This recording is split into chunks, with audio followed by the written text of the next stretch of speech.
ច្រើនគឺបងគាត់តែងតែនិយាយថាជាមួយនឹងសបកកង់ Michelin សម្រាប់រថយន្តដឹកហ្នឹងគឺអាចផ្ទុកទម្ងន់បានច្រើនជាងប្រភេទកង់ម៉ាកផ្សេងបើសិនជាយើងប្រៀបធៀបគ្នាទៅ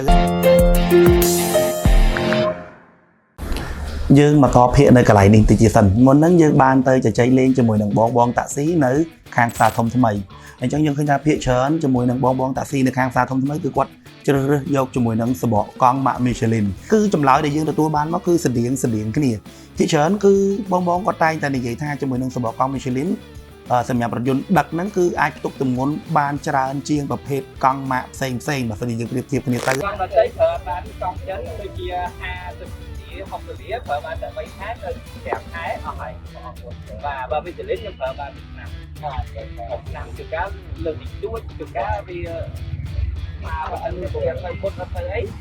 បាត់ឆ្នាំលើកតាមរៀងច្រើនតិចទៅដែរអញ្ចឹងគឺគាត់ចំណេញនៅពេលដែលគាត់មកមួយជើងគាត់អាចដឹកអីវ៉ាន់បានច្រើនអញ្ចឹងក៏គាត់អាចទទួលបានចំណូលច្រើនជាងមុនដែរហើយមួយវិញទៀតតាក់ទងជាមួយនឹងអាយុកាលនៃការប្រើប្រាស់បើប្រៀបជាមួយនឹងម៉ាកផ្សេងដែលគាត់ធ្លាប់ប្រើពីមុនមកគឺអាចប្រើប្រាស់បានយូរជាងអាចចូលដល់1ឆ្នាំឬក៏ទៅ1ឆ្នាំកន្លះដោយឡែកសម្រាប់សបកកង់ដែលគាត់ធ្លាប់ប្រើមកពីមុនគឺគាត់ប្រើបានត្រឹមតែ3ខែឬមួយក៏4ខែទេយ៉ាងយូរអញ្ចឹងហើយនេះគឺជាចំណុចមួយដែលគាត់ជ្រើសរើសយកជាមួយនឹងសបកកង់ម៉ាក Michelin គឺគាត់ទទួលបានការចំណេញច្រើនទាំងការដឹកអីវ៉ាន់បានច្រើនក៏ដូចជាអាយុកាលនៃការប្រើប្រាស់អញ្ចឹងhighly recommend ឬក៏បងអាចសាកប្រើប្រាស់បានជាមួយនឹងបងដែលគាត់ជាអ្នកប្រកបរបររថតាក់ស៊ី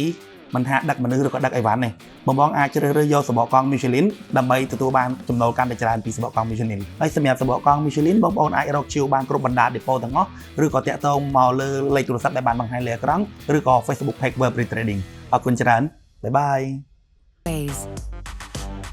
Michelin, motion for life.